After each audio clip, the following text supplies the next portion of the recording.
चितौशी RM high school online classroom शहर से चाँदपुर। आजकेर क्लासे सबाइके स्वागतम। दशम श्रेणी विषय गणित पाठ शिरोनाम समांतर द्वारा शिक्षक आमी मोहम्मद महफुजुर रहमान।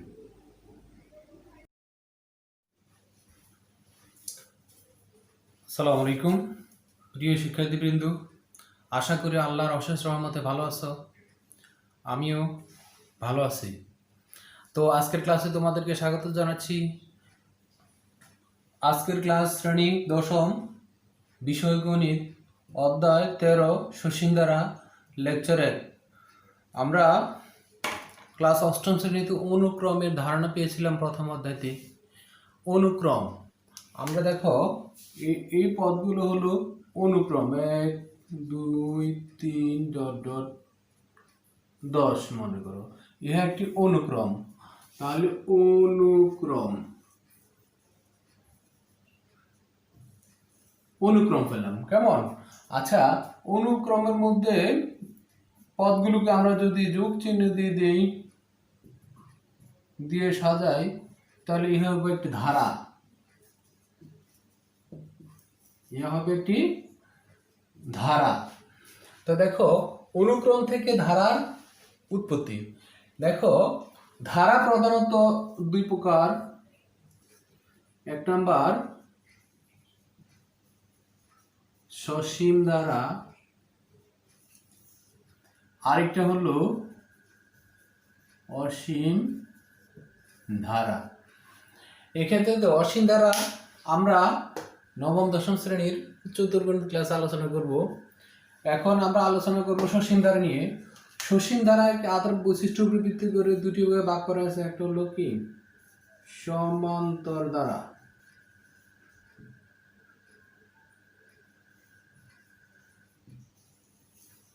আরেকটা হলো গুণোত্তর ধারা।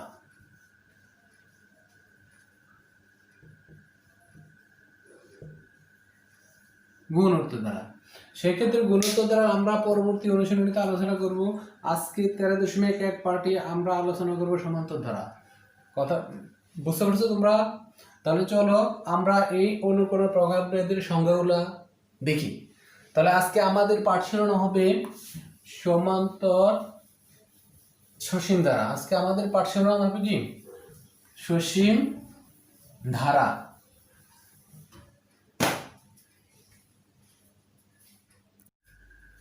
তাহলে দেখো শিক্ষার্থীবৃন্দু, আমাদের আজকে পাঠ শিরোনাম সসীম ধারা বা ফাইনাইট সিরিজ। এখানে সংখ্যাগুলো তোমরা লিখে নাও। আমি অনুক্রম বা সিকোয়েন্স, কতগুলো রাশি একটা বিশেষ নিয়মে ক্রমান্বয়ে এমনভাবে সাজানো হয় যে প্রত্যেক রাশি তার পূর্বের পদ ও পরের পদের সাথে কিভাবে সম্পর্কিত তা জানা যায়। এভাবে সাজানো রাশিগুলোর সেটকে অনুক্রম বলা হয়। যেমন 1, 2, 3, 4, ... ইহা একটি অনুক্রম।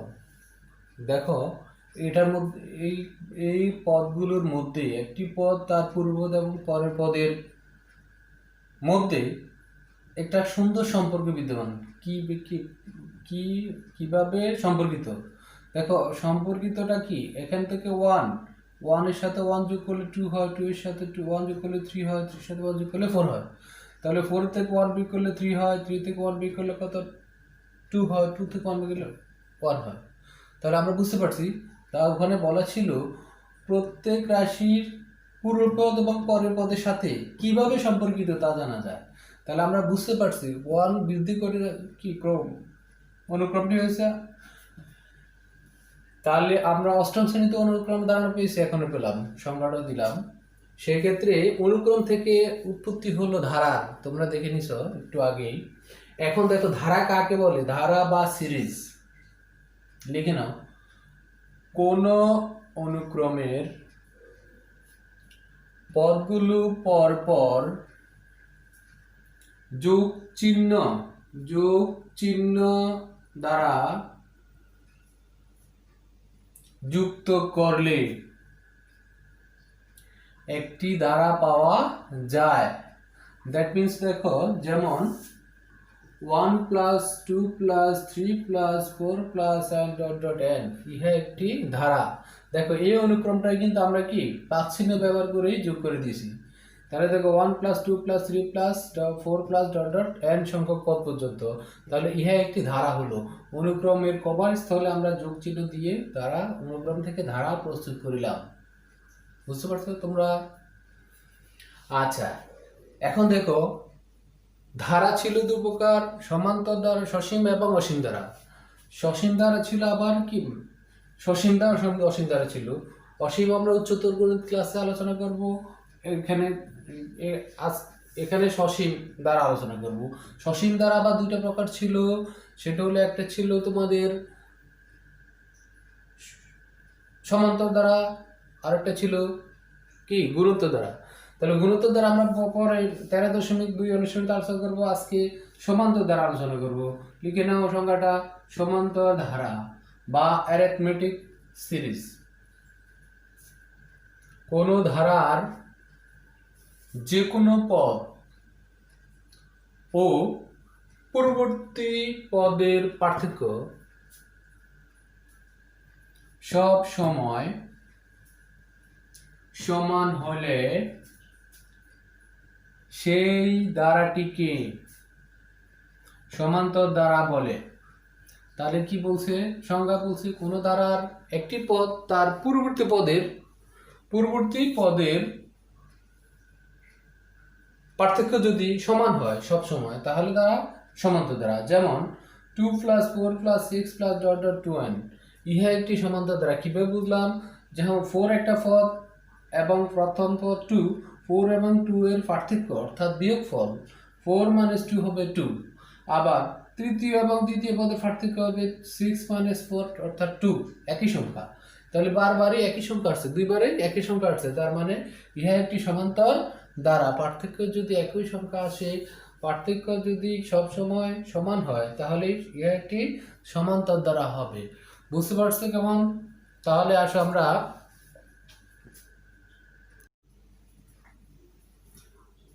এবার দেখো আমরা এই সমান্তর দ্বারার ক্ষেত্রে প্রয়োজনীয় কিছু সূত্র শিখব। দেখো এখানে লেখা আছে, লিখে রাখছি আমি, প্রয়োজনীয় সূত্র। 1 নাম্বার, ধারার n-তম পদ equal a + n - 1 * d। 2 number, ধারার প্রথম n সংখ্যক পদের সমষ্টি Sn = n/2 * 2a + n - 1 * d।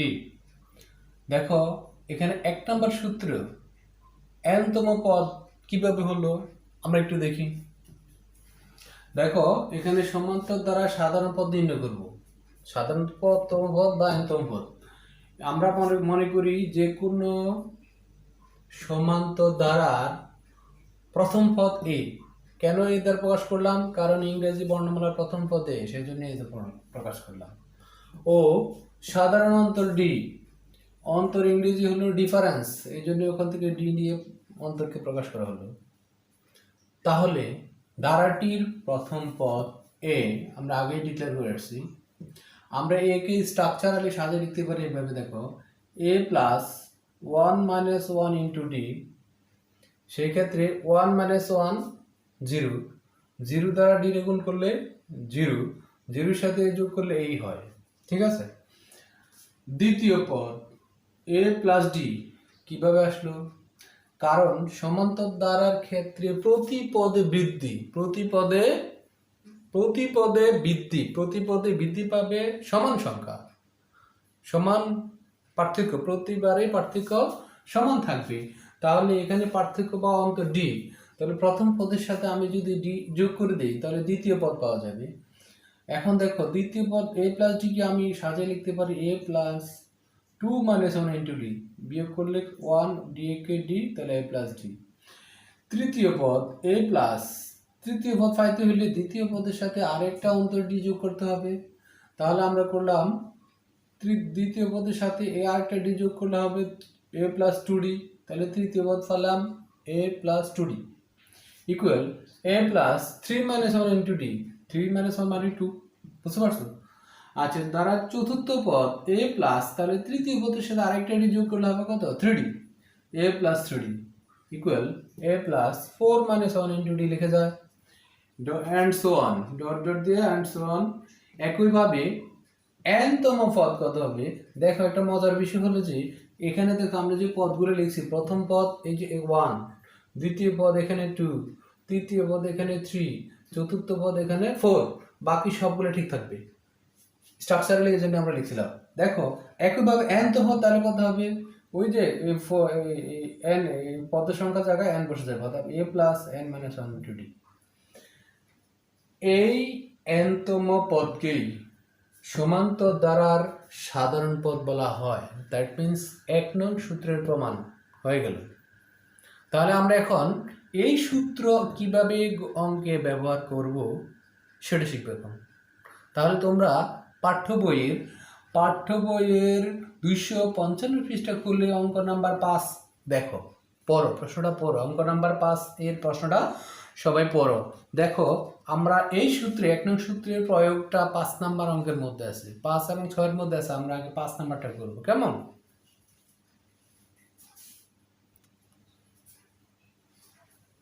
তাহলে তোমরা পাঠ্য বইয়ের 5 নাম্বার প্রশ্নটা দেখো, আমি লিখে নিয়েছি অনুশীলনী 13.1 এর 5 নাম্বার প্রশ্নটা পাঠ্য বইতে খুললে দেখো তোমরা আছে 2 minus 5 minus 12 minus 19 dot dot minus dot dot দ্বারাটির সাধারণ অন্তর এবং 12তম পদ নির্ণয় করো। তাহলে আমাকে সবার প্রথমে ঠিক করে নিতে হবে এই ধারাটি কোন ধারা, সমান্তর ধারা কি না। ধারার গুণোত্তর দ্বারা আছে, সমান্তর দ্বারা আছে। তাহলে কোনো ধারার অঙ্কের করতে গেলে যদি ধারা দেওয়া থাকে তাহলে ওই ধারাটা কি সমান্তর দ্বারা না গুণোত্তর দ্বারা, ওরা প্রথমে আইডেন্টিফাই করতে হবে তোমাকে। তাহলে সেই ক্ষেত্রে দেখো এই ধারাটা কি সমান্তর না গুণোত্তর আমরা দেখতেছি। তাহলে দেখো আমাদের দ্বিতীয় পদটা এখানে -5 মাইনাস প্রথম পদটা হলো 2, দ্যাট মিনস কত -7, তৃতীয় পদটা হলো -12 মাইনাস প্রথম পদ হলো, দ্বিতীয় পদ হলো -5, তাহলে সেই ক্ষেত্রে -12 মাইনাস হচ্ছে +5 ইকুয়ালস টু -7। দেখেন একই সংখ্যা, সমান সংখ্যা থাকে, প্রতিবারে পার্থক্য কি সমান হবে। তাহলে এই কি দ্বারা সমান্তর দ্বারা। তাহলে তাহলে আমরা কি লিখতে পারবো এখন? প্রদত্ত ধারাটি একটি সমান্তর ধারা, কেমন? তাহলে আমরা সিদ্ধান্ত নিয়ে নিলাম, ধারাকে আইডেন্টিফাই করে ফেললাম, প্রদত্ত ধারাটি একটি সমান্তর ধারা। এখানে দেখো এখানে এই ধারার প্রথম পদ সমান্তর ধারার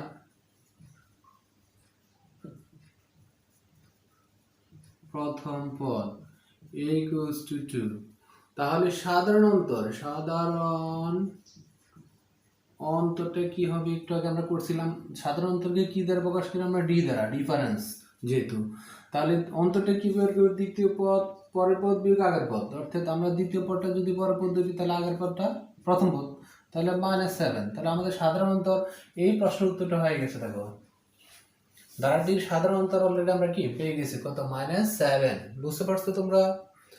তাহলে দেখো এখন এর পরের অংশ এবং ধারার 12তম পদ নির্ণয় করতে বলছে। তাহলে সেই ক্ষেত্রে আমরা দেখব আমরা যে সাধারণ পদ সূত্র নির্ণয় করছিলাম 1 নম্বর ধারাটির n-তম পদ a plus n minus 1 into D, আমরা ওই সূত্রটা লিখি। আমরা জানি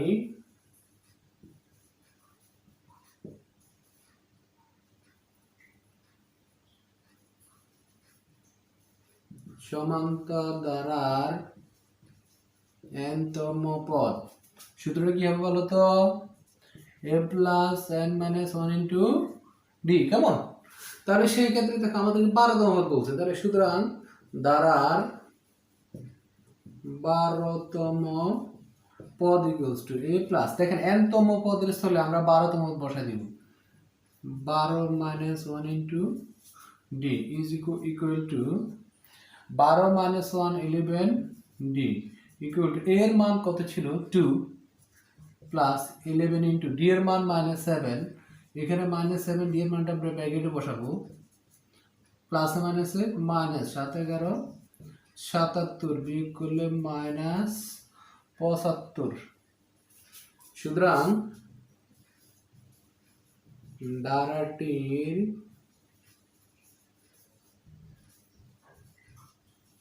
সাধারণ অন্তর ডি সমান মাইনাস 7 এবং 12তম পদ মাইনাস 75। তোমরা কি বুঝতে পারছো?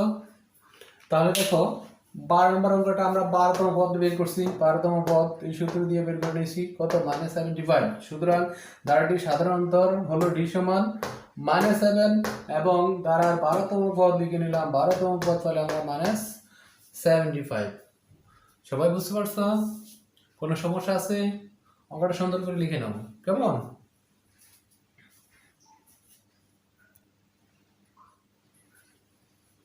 তাহলে তোমরা এখন পাঠ্য বইয়ের 6 নাম্বার অঙ্কটা দেখো, লেখা আছে ওখানে 8 plus 11 plus 14 plus 17 plus dot dot ধারাটির কোন পদ 392।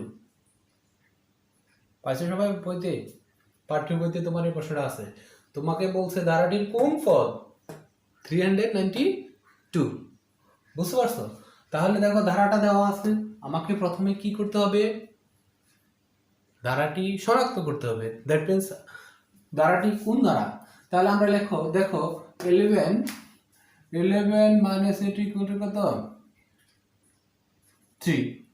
আবার 14 মাইনাস 11 ইকুয়াল টু কত, 3, একই সংখ্যা।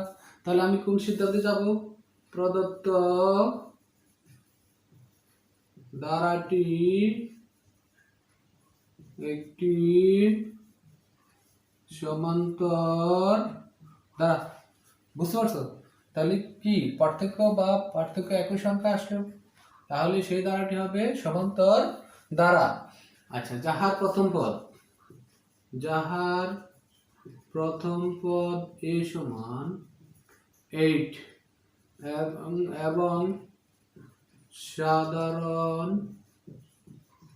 অন্তর d ইকুয়াল 11 মাইনাস 8 ইকুয়াল 3। বুঝতে পারছো তোমরা? তাহলে দেখো আমরা কি বের করতে বলছে আমাদের, কি ধারার কোন পদ 392। তাহলে দেখো আমরা ধরি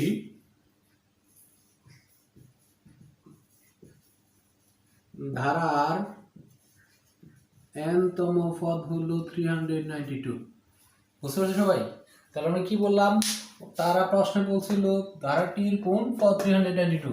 তা আমরা বলছি কি, আমরা কোন পদ সূত্র জানি না, nতম পদের সূত্র জানি, সেই জন্য আমরা লিখলাম ধারাটির nতম পদ সমান 392।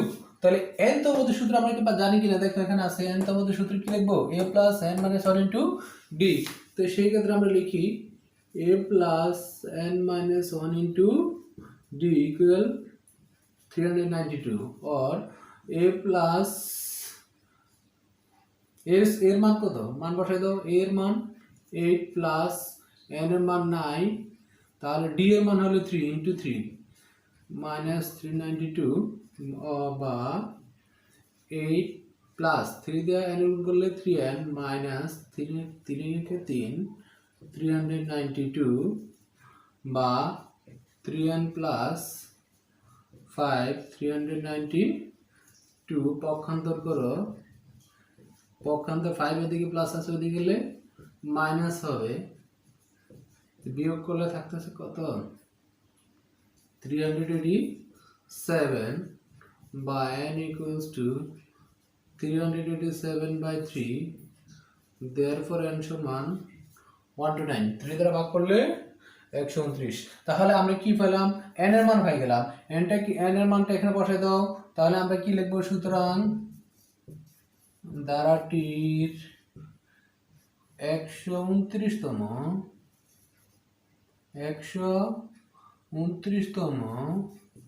for 392। বুঝতে পারছো? দেখো আমাদেরকে বের করতে বলছে কোন পদ 392, আমরা বের করেছি ধারাটির 129তম পদ 392।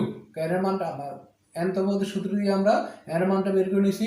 সেই ক্ষেত্রে n এর মানটা পেলাম 129, তাহলে সুতরাং ধারাটির 129তম পদ হবে 392। বুঝতে পারছো তোমরা? তাহলে সেই ক্ষেত্রে অপারেশন দুটো ক্লিয়ারলি লিখে নাও। এইরকম সেম একই রকম অঙ্ক 7 নাম্বার অঙ্কটা তোমার পড়ে দেখো, একই রকম তোমরা করে নিবা। কেমন? বাসায় বাড়ির কাজ থাকলো কেমন? আমার ক্লাসটি দেখার জন্য সবাইকে ধন্যবাদ।